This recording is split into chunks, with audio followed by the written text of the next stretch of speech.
year I set goals. I set bookish goals, and I did really well with them. And I'm going to go over my goals for 2024. We'll do a year in review in January. But I want to talk about something that I've seen a number of channels do, just not really specifically to books, but just in general. And I'm kind of taking it on, and I kind of want to set this as a personal goal for myself. And that is, I am going to make 2025 my first low spend year. So I've never been that great at tracking my finances. And so we're going to do this low spend year. We're going to do it. I'm ready. I'm going to give up fancy coffee, I think. So I've made a couple of kind of rules for myself. The first is something that I've never really, I've tried, but I'm not great at. And that is planned spending. And that means all of it, like going to the grocery store when I have to go to the pet supply store to get pet food. Don't buy things that are on sale just because they're on sale. Buy the things that you need. I mean, I will say that I know if I buy animal food, they're gonna eat it eventually. But I've just never been great at going to the grocery store with a list or planning out my meals. I've gotten better about knowing when my health stuff comes up. Like I have prescriptions that my doctor I've worked with my doctor to get on a set dose, and she is great about doing it for a 3-month dose. But then there's also treatments that I do that are not covered by insurance that I have to pay for.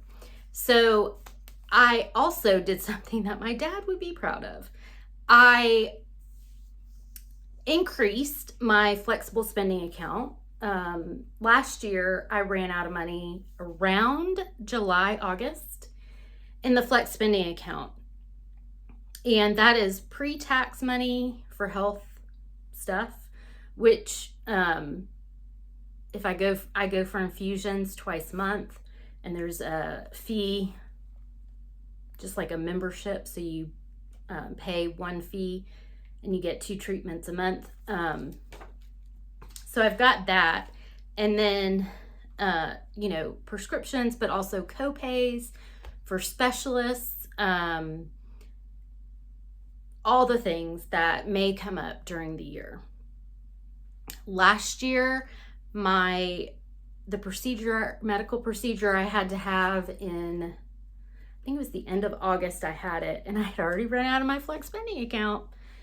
My copay of it was like $400, and that's just the U.S. healthcare system. It's not unusual. I had a friend of mine had a copay of $800 for a procedure. That's just the U.S. Nothing's going to change for the better with the healthcare system in the U.S. I don't think anytime soon. Maybe not even in my lifetime, which is really sad. But I'm a realist. We live in reality. Let's plan for that, right? Oh, I should also preface this with, I get paid in education. I get paid once a month. And so that's another part of it that I struggle with, because I've always, I got into education field in 2013. Before that, it was a bi-weekly paycheck. And even though it was less money than I make when I moved into education, it still didn't feel like that. So when you get paid once a month, you need to plan your whole paycheck. So plan spending. Number 2, this is something that I'm doing with Kate Kaden, who has a YouTube channel. I've been following her for a couple years now. Every year she does No Spend January, and she does content on her channel for that. She has, I think they do a book club and just a lot of interaction with subscribers and members of her channel to help and support you through that No Spend January. So no spending in January. That's anything extra. You know, food, grocery store, again, I'm going to plan it. So, and I do have some things in the freezer that I got this month, but yeah, we'll plan with what I have. Number 3, I got inspired by Callie at Kapowski Reads. I've been following her probably for 6 months maybe, and she was doing a low spend year last year. So thank you, Callie, for your inspiration. And she was doing kind of her one for one. So if she ran out of shampoo, she could buy a shampoo. But it was to use up a lot of the products that you have in your house that just kind of sit there, and you still go and buy new shampoo because you might not love the one that's there. So you buy one that you love more, kind of thing. And yeah, so very much inspired by Callie. And I think one for one is going to be, you know, like daily care, the soaps and things like that. There's not a lot that I tend to stock up on otherwise besides stuff for the bathroom. Like, yeah, so it's just going to be one for one. Number 4 is gonna be a hard one for me. It's gonna be a really hard one. Eat and drink, including coffee, at home unless I'm out with a friend.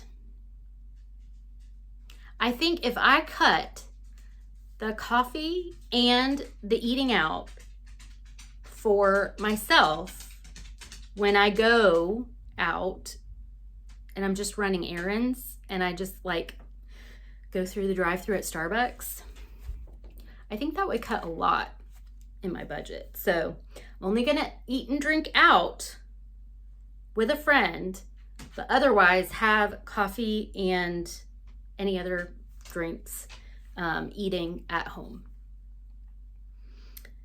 Number 5, now this is where the books come in. Number 5 is make a list of wants through the month. So, or through the year. I'm going to write down any books. I'm going to keep a tally of any books, because that's mainly what I'm interested in, is write down any books that I'm interested in the notes app on my phone. And then sometimes when I do that, I did it one month and it didn't last long. Oh, I know when I did it. I was trying to do the book buying ban with Lori over at Books, Ink, and Paper. And I started making a list of the books that came across my mind, either through watching booktube or reading something, or, you know, just something I found. And it started to get kind of long. And as we know, I did not complete that book buying ban. So we're going to make a list of wants through each month and we'll review that. Number 6 is something that I've kind of already started, and that's cancel subscriptions. Pause book of the month. One streaming service at a time. And only one book of the month at a time. What? So the one that I may be flexible on is the book of the month, because sometimes the add-on, you can't get the add-on without making a choice, and the add-on are typically better. But honestly, I'm going to try not to even get a book of the month because I have so many on my shelves that I still need to read book of the month picks. The one streaming service at a time is going to be a little challenging when my favorite sports seasons start back up. Like right now, it's no big deal. My streaming service right now is Peacock, and I think it's like $5.99 a month, which is fine, and that's awesome. Except now listen to me. I did get Libro FM this month because they had a deal where you got 3 credits, and I'm gonna have a road trip. So these are the things that I can't do in my low spend year. So one streaming service at a time, because so the sports I follow are baseball and NASCAR. Both I can get free on radio. So that's it. I mean, it's not a lot of rules. But let me tell you some of my other motivation for this is I've mentioned on here, I may try and move, downsize. When I moved into this house, it's a house with a yard. I had 3 dogs, 2 cats, and my mom and all her medical equipment. And now it's me, my dog, and my cat. I don't plan to add any animals right now. My cat is almost 15 years old and he does not need a little kitten running around. My dog, Mabel, she's not super fond of other dogs and it's an added expense. I have been doing multi-dog households, multi-cat households forever. Now, if somebody wants to give me back Remy, we could go there, but it's not going to happen. So in reality, it's going to be 1 dog and 1 cat for now. But I would like to potentially move to an apartment, and my motivation for that is to see if I like it, because I haven't lived in an apartment in years, like at least 10 years, 15 years maybe. I just always could find these little rental houses because I had multiple animals. So I'm looking at some apartments, want to see if I like it, because I think, you know, down the road, there's only a couple of years before I'm 50. Do I want to buy a condo? Do I want to move, like move out of state, move to a different state? Do I want to travel more, which I do want to travel more? All of that takes money, and I don't need more stuff to move. I need less stuff to move. So we'll also be downsizing, decluttering. And I want to mention a couple of other channels that I've been following that are really helping my whole low spend year. I follow the Broken Wallet. I followed her for years. Just fast, quick, easy advice on things to do, ways to save but not feel like you're saving. I mentioned Kate Caden. Oh, and the Broken Wallet also has like budget planning sheets. Kate Caden has a whole series on planning your budget, which I'm going to go back and watch.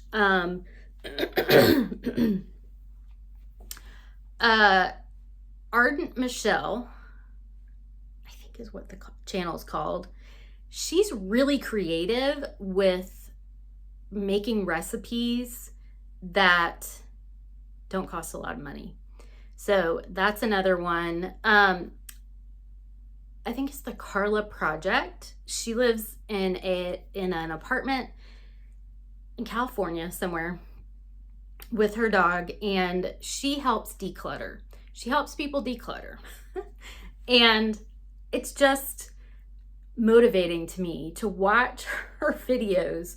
She'll do it in her own apartment where she'll kind of show how over the week things just start piling up on the coffee table or on, you know, by the front door, and just taking a 15-minute sweep through of the house. So I really enjoy those channels. I'm going to link them all below. I will also say this is part 1. Part 2 of this series, I don't even know what we're calling it. So this is the low spend year portion of the video.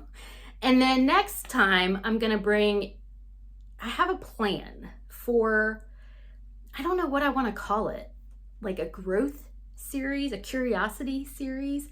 I don't want to say a betterment or improving myself because I'm pretty happy with where I'm at. But they're books that I've noticed on my nonfiction TBR that I would like to read to learn new things, by reading them, focusing on how much time do you spend doing this? How well do you sleep? Do you, just those type of books. I've picked 7. Don't know why I picked 7. It's, I definitely have more, but the 7 is what I came up with. So come back, subscribe, please, and come back tomorrow and see the list of the books that I plan to read for personal growth, I guess, is what we're calling it. Anyway, thanks for tuning in, and I will see you tomorrow. Bye.